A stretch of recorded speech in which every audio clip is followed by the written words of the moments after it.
नमस्कार दोस्तों, आप सभी का स्वागत है आदर्श इंस्टीट्यूट में। दोस्तों, आज हम लोग पढ़ने वाले हैं एनसीईआरटी कक्षा 10वीं के तीसरा अध्याय, जिसका नाम है धातु और अधातु। इस चैप्टर में हमने सिर्फ उन्हीं फैक्ट को लिया है जो बार बार एग्जाम में पूछे जाते हैं। तो चलिए शुरू करते हैं। सबसे पहले हम लोग देखेंगे धातुओं का भौतिक गुणधर्म। याद रखिएगा, धातु जो होती है वो शुद्ध रूप से चमकदार होती है और धातु की इस विशेष चमक को धात्विक चमक कहा जाता है। धातुएं सामान्यतः कठोर होते हैं।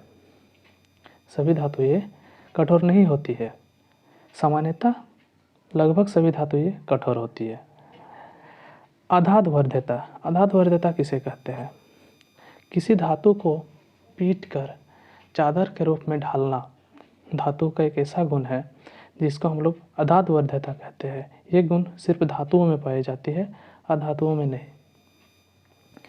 सोना चांदी सर्वाधिक अधाध्वर्ध्य है। याद रखिएगा, सोना और चांदी जो है वो सर्वाधिक अधाध्वर्ध्यता धातु है। अब हम लोग देखते हैं तन्यता। तन्यता दोस्तों, किसी धातु खींचने की जो क्षमता होती है उसे तन्यता कहते हैं। 1 ग्राम सोने से आप 2 किलोमीटर तार बना सकते हैं। यही धातु के जो खींचने की क्षमता होती है उसको हम लोग तन्यता कहते हैं। धातुएं ऊष्मा का सुचालक होते हैं। इसका गलनांक बहुत अधिक होता है। सबसे अच्छे चालक जो है वो चांदी और तांबा है और सबसे खराब चालक लेड और मरकरी है। घरेलू तारों में पीवीसी का परत चढ़ा होता है। हमारे घर में जो तार प्रयोग किए जाते हैं उसमें जो विद्युत रोधी परत चढ़ी होती है वो पीवीसी का होता है। दोस्तों, पीवीसी का अर्थ होता है पॉलीविनाइल क्लोराइड। ध्वनिक या सोनोरस। धातु को टकराने से एक विशेष प्रकार की आवाज़ आती है जो अधातुओं में नहीं आती है। तो धातु को टक्कर मारने से या पीटने से जो आवाज़ आती है उसी आवाज़ को हम लोग ध्वनिक या सोनोरस कहते हैं। ठीक है। धातुओं की अपेक्षा अधातुओं की संख्या कम है। अधातुओं की संख्या मात्र 18 है। याद रखिएगा। ब्रोमीन द्रव के रूप में पाया जाने वाला एक अधातु है। याद रखिएगा, ये एक अधातु है जो द्रव के रूप में पाया जाता है। जबकि अगर आपसे पूछा जाएगा कि द्रव के रूप में पाए जाने वाले धातु, तो मरकरी हो जाएगा। सिर्फ भौतिक आधार पर हम धातुओं का वर्गीकरण नहीं कर सकते। क्यों नहीं कर सकते? चलिए देखते हैं। गैलियम और सीजियम ऐसे धातु होते हैं जो हथेली पर पिघलने लगता है। इसका गलनांक इतना कम होता है कि हथेली पर पिघलने लगता है। जबकि हम लोगों ने देखा कि धातुएं सामान्यतः कठोर होती है, जबकि ये इसका गुण नहीं प्रदर्शित कर रहा है। मतलब हम लोग सिर्फ भौतिक आधार पर धातुओं को नहीं बांट सकते। हम लोगों ने देखा कि धातुओं में एक विशेष चमक होता है। जब ऐसा बात नहीं है, आयोडीन में भी एक चमक होता है जो एक कार्बन बहुत रूपों में पाया जाता है जिसे कार्बन का अपरूप कहते हैं। जैसे हीरा, ग्रेफाइट, ये सभी कार्बन के अपरूप है। ग्रेफाइट एक अधातु होते हुए भी ये विद्युत का सुचालक है। दोस्तों, याद रखिएगा, ग्रेफाइट एक अधातु है फिर भी यह विद्युत का सुचालक है। हीरा सबसे कठोर प्राकृतिक पदार्थ है। हम लोगों ने अभी देखा कि धातुएं कठोर होते हैं, जबकि हीरा जो है वो अधातु होते हुए भी बहुत कठोर है। जबकि आप बोल लीजिए कि प्रकृति में पाए जाने वाला सबसे कठोर पदार्थ है और इसका गलनांक और क्वथनांक भी बहुत उच्च होता है, जबकि एक अधातु है। उसके बाद क्षारीय धातुएं, जो लिथियम, सोडियम और पोटेशियम क्षारीय धातुएं है, ये इतना मुलायम होते हैं कि इसको आप चाकू से काट सकते हैं। इसका गलनांक और घनत्व बहुत कम होता है। रासायनिक गुणधर्मों के आधार पर तत्वों को अधिक स्पष्टता से वर्गीकृत किया जा सकता है। भौतिक आधार पर हम देख लिए कि धातु और अधातु में कुछ गुण ऐसे हैं जो मैच करते हैं, मिलते हैं। इसलिए हम लोग भौतिक आधार पर सिर्फ धातु और अधातु को नहीं बांट सकते। रासायनिक गुणधर्म के आधार पर हम धातु और अधातु को अच्छे तरह से वर्गीकृत कर सकते हैं। चलिए अब देखते हैं। रासायनिक आधार पर अधिकतर अधातुएं, ध्यान दीजिएगा, अधातु है और दहन करने पर ऑक्साइड प्रदान करते हैं। और ये ऑक्साइड अगर हम जल में घोलेंगे तो ये जल में घुलकर अम्ल प्रदान करेगा। मतलब आप बोल सकते हैं कि अधातुएं जो होती है वो अम्ल प्रवृत्ति के होते हैं, जबकि धातुएं जो होंगे वो जल में घुलकर क्षारीय ऑक्साइड प्रदान करेगा। मतलब धातुएं जो होता है वो क्षारीय गुण प्रदर्शित करता है दोस्तों। अब देखते हैं हम लोग धातुओं का रासायनिक गुणधर्म। धातु ऑक्सीजन के साथ अभिक्रिया करके धातु ऑक्साइड बनाता है। याद रखिएगा, धातु ऑक्सीजन के साथ अभिक्रिया करके धातु ऑक्साइड बनाता है। जैसे कॉपर जो है, अगर आप उसको खुले में छोड़ दे तो ऑक्सीजन के साथ अभिक्रिया करके काले रंग का कॉपर ऑक्साइड बनाता है। एक परत चढ़ जाती है काले रंग का, जो कॉपर ऑक्साइड की परत होती है।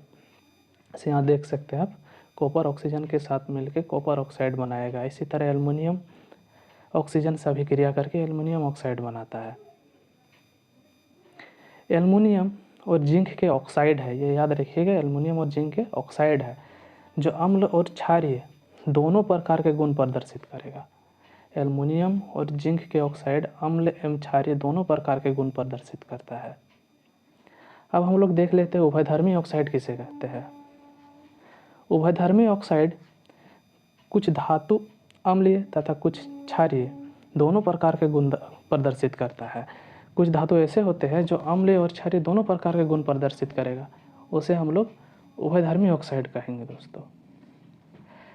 अब कुछ एग्जाम्पल देख लेते हैं जो अम्ल तथा क्षार दोनों से अभिक्रिया करके लवण और जल देते हैं।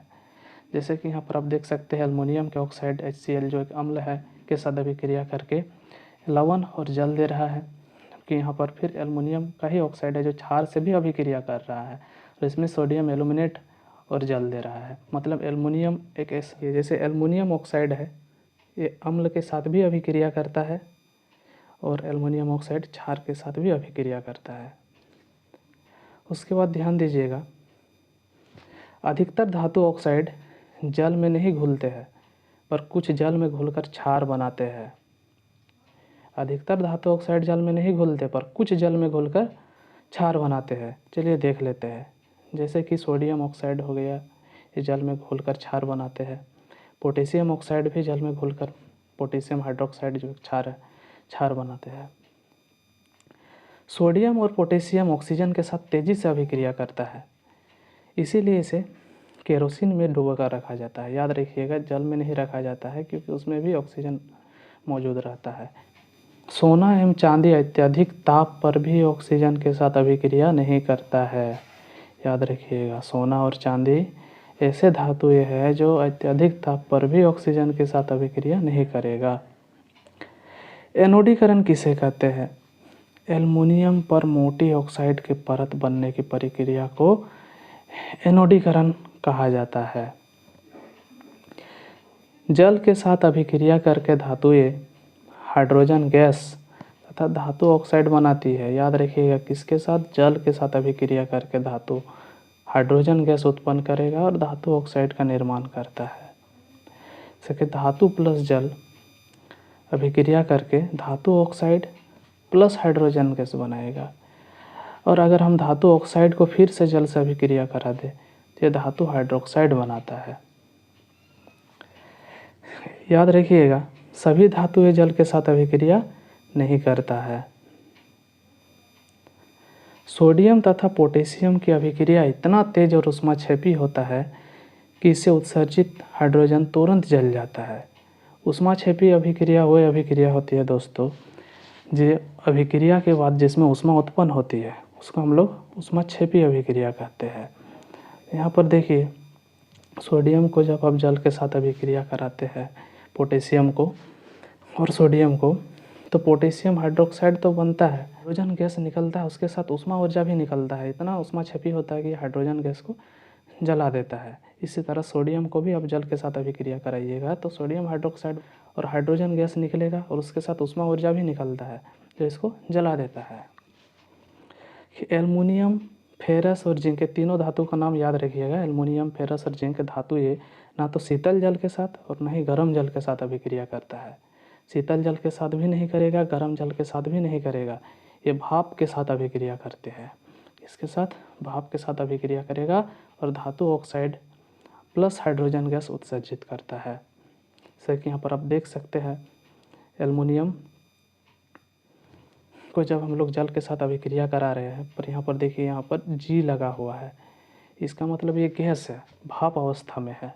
यहाँ जैसे यहाँ फेरस के साथ यहाँ पर H2O जब देख रहे हैं जी या गैस अवस्था में या वाष्प अवस्था में है, या वाष्प अवस्था में ये अभिक्रिया करता है। ये शीतल जल और गर्म जल के साथ अभिक्रिया नहीं करता है। धातु को अगर आप तनु अम्ल के साथ अभिक्रिया कराएंगे तो लवण और हाइड्रोजन गैस प्रदान करेगा। आप इससे समझ सकते हैं कि एक अम्ल और धातु है, लवण दे रहा है, इसका मतलब धातु क्षारीय गुण प्रदर्शित कर रहा है। ठीक है। HNO3 नाइट्रिक अम्ल जो होती है, नाइट्रिक अम्ल अभिक्रिया करती है तो हाइड्रोजन गैस उत्सर्जित नहीं करता है। धातु ये जो है नाइट्रिक अम्ल के साथ अभिक्रिया करके हाइड्रोजन गैस उत्सर्जित नहीं करता है। HNO3 एक प्रबल ऑक्सीकारक है, याद रखिएगा, प्रबल ऑक्सीकारक है HNO3। अब देख लेते हैं एक्वा रेजिया के बारे में। एक्वा रेजिया क्या है? तो एक्वा रेजिया एक लैटिन शब्द है, रॉयल जल का, जो 3:1 के अनुपात में, रेशियो याद रखिएगा 3:1, ये सांद्र हाइड्रोक्लोरिक अम्ल एवं सांद्र नाइट्रिक अम्ल का ताज़ा मिश्रण होता है। यह गोल्ड को गला सकता है, जबकि दोनों में से किसी एक अम्ल अकेले ये क्षमता नहीं होता है। एक्वा रेजिया भवकता द्रव होने के साथ प्रबल संक्षारक है।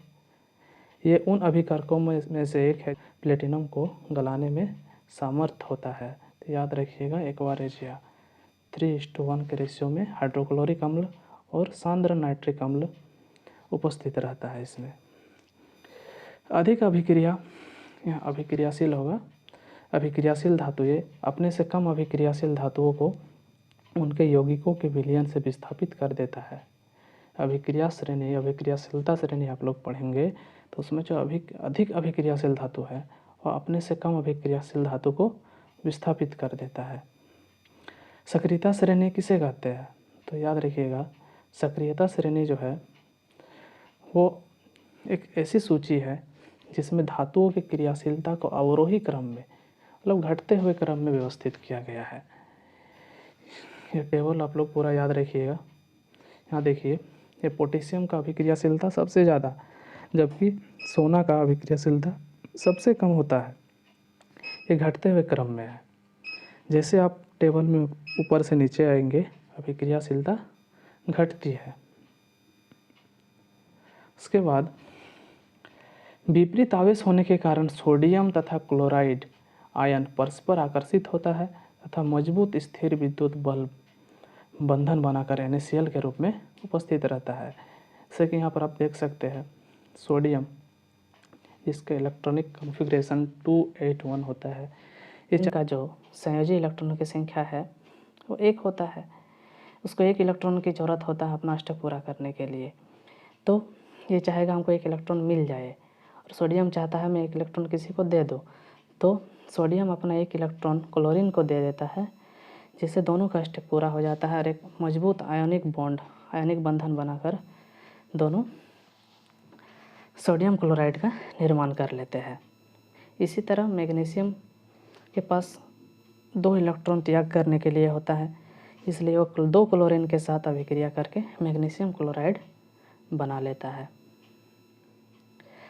धातु से अधातु में इलेक्ट्रॉन के स्थानांतरण द्वारा बने यौगिकों को आयनिक यौगिक या विद्युत संयोजक यौगिक कहते हैं। याद रखिएगा, धातु से अधातु में इलेक्ट्रॉन के स्थानांतरण द्वारा बने यौगिकों को आयनिक यौगिक या विद्युत संयोजक यौगिक कहते हैं। यहाँ पर कुछ आयनिक यौगिकों का गलनांक और क्वथनांक दिया गया है, जिसमें आप याद रखिएगा कैल्शियम ऑक्साइड का जो है वो 2850 गलनांक होता है और क्वथनांक 3120 होता है। अब हम लोग देख लेते हैं कुछ आयनिक यौगिकों के गुणधर्म, क्या विशेषताएं होती है आयनिक यौगिकों का। धन एवं ऋण आयनों के बीच मजबूत आकर्षण बल होता है। आयनिक यौगिकों के बीच धन और ऋण में मजबूत आकर्षण बल होता है। ठोस एवं कठोर होते हैं, भंगुर होते हैं, दाब डालने पर टूट जाता है। गलनांक और क्वथनांक बहुत उच्च होता है। प्राय जल में घुलनशील तथा केरोसिन, पेट्रोल आदि विलायकों में अघुलनशील होता है।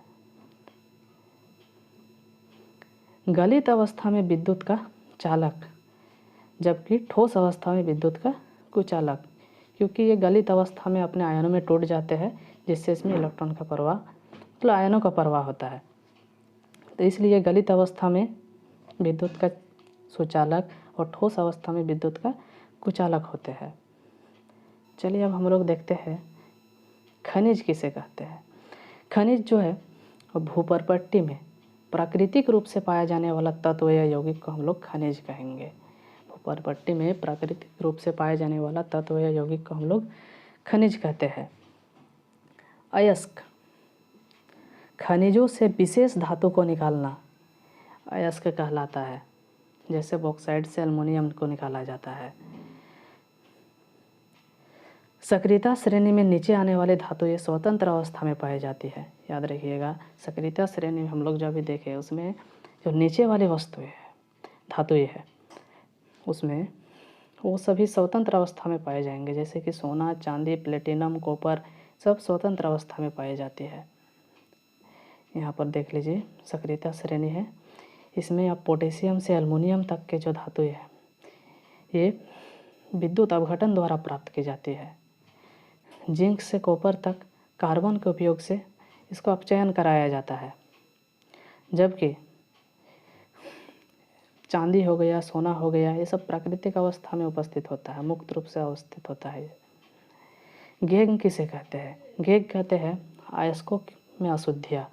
अयस्कों में जो अशुद्धियाँ होती है उसको गेग कहा जाता है। देख लेते हैं मरकरी का अयस्क सिनेबार होता है। दोस्तों मरकरी का अयस्क सिनेबार होता है, याद रखिएगा। भर्जन, भर्जन किसे कहेंगे? सल्फाइड अयस्क को वायु के उपस्थिति में अधिक ताप पर गर्म करने पर यह ऑक्साइड में परिवर्तित हो जाता है। सल्फाइड अयस्क को वायु के उपस्थिति में अधिक ताप पर गर्म करने पर यह ऑक्साइड में परिवर्तित हो जाता है, इसी को हम लोग भर्जन कहते हैं। धातुओं को उनके यौगिक से प्राप्ति एक अपचयन पराक्रम है। अपचयन किसे कहते हैं? जिसमें ऑक्सीजन छोड़ देता है या हाइड्रोजन आकर उसमें जुड़ जाता है जिस परमाणु या अणु में, उसको हम लोग अपचयन कहते हैं। थर्मिट अभिक्रिया, याद रखिएगा, बहुत इंपॉर्टेंट है थर्मिट अभिक्रिया। ये आयरन ऑक्साइड के साथ एल्युमिनियम की अभिक्रिया का उपयोग किया जाता है। इसमें आयरन ऑक्साइड के साथ एल्युमिनियम की अभिक्रिया का प्रयोग किया जाता है, जिसमें रेल पटरियों और मशीनी पुर्जों को दरारों को जोड़ने हैं तो इसका प्रयोग किया जाता है। यहाँ पर देख सकते हैं ये थर्मिट अभिक्रिया है, आयरन ऑक्साइड को एल्युमिनियम के साथ अभिक्रिया कराया जाता है। ठीक है, यह रहा आपका थर्मिट अभिक्रिया। इसके बाद सोडियम, मैग्नीशियम, कैल्शियम को गलित क्लोराइडों को विद्युत अपघटन द्वारा प्राप्त किया जाता है। सोडियम, मैग्नीशियम और कैल्शियम के गलित क्लोराइडों को विद्युत अपघटन विधि द्वारा प्राप्त किया जाता है, ध्यान दीजिएगा। इसमें कैथोड पर धातुएं निक्षेपित होती है और एनोड पर क्लोरीन। धातुएं कैथोड पर और एनोड पर क्लोरीन, याद रखिएगा। एनोड पंख किसे कहते हैं? एनोड पंख जो होता है वो अविलेय अशुद्धियाँ जो एनोड पर निक्षेपित हो जाता है, एनोड के नीचे आके बैठ जाता है, जो अशुद्धियाँ रह जाती है उसी को हम लोग एनोड पंख कहते हैं। अब देखिए संक्षारण। संक्षारण क्या है? अधिक समय तक आर्द्र वायु में रखने पर लोहे पर भूरे रंग का एक परत, जिसको हम लोग जंग कहते हैं, यही संक्षारण है। संक्षारण से सुरक्षा कैसे कर सकते हैं? तेल लगाकर, पेंट लगाकर, ग्रीस लगाकर हम लोग संक्षारण से सुरक्षा कर सकते हैं धातुओं का। यशद लेपन, यशद लेपन जो होता है वो जस्ते की पतली परत धातुओं पर चढ़ाना, ये यशद लेपन है। लोहा में कार्बन 0.05% मिलाकर उसको कठोर बनाया जाता है। लोहा को कठोर बनाने के लिए उसमें 0.05% कार्बन मिलाया जाता है। दोस्तों याद रखिएगा, लोहा प्लस निकेल प्लस क्रोमियम को मिलाकर स्टेनलेस स्टील बनाया जाता है। स्टेनलेस स्टील एक मिश्र धातु है जो लोहा, निकेल और क्रोमियम का मिश्रण होता है। मिश्र धातु किसे कहते हैं? दो या दो से अधिक धातुओं के समंगी मिश्रण को मिश्र धातु कहा जाता है। शुद्ध सोना जो होता है वो 24 कैरेट का होता है। शुद्ध सोना 24 कैरेट का होता है। भारत के आभूषणों में 18 कैरेट का सोना प्लस 2 कैरेट का तांबा या चांदी मिलाया जाता है, याद रखिएगा। मिश्र धातु में कोई एक पारा हो, यदि मिश्र धातु में कोई एक पारा हो तो उसे अम्लगम कहते हैं, उसे अम्लगम कहा जाता है। सीसा प्लस टिन सोल्डर, सीसा प्लस टिन को मिलाकर सोल्डर बनाया जाता है, जिसका उपयोग हम लोग वेल्डिंग में यूज़ करते हैं। तो दोस्तों ये था आपका धातु और अधातु। उम्मीद करता हूँ आपको पसंद आया होगा। अगर पसंद आया है तो लाइक करें, सब्सक्राइब करें, अपने दोस्तों के साथ शेयर करें और इसी तरह इम्पोर्टेंट वीडियो पाने के लिए चैनल को सब्सक्राइब कर लें। मैंने कोशिश किया है कि धातु और अधातु जो 30 पेज का चैप्टर है उसको आपके पास पूरा निचोड़ लाने का, जो इम्पोर्टेंट क्वेश्चन है सब इसी में कवर हो जाएगा। आपको PDF का लिंक दे दूँगा, आप उसको डाउनलोड कर सकते हैं। चलिए मिलते हैं नेक्स्ट वीडियो में। धन्यवाद।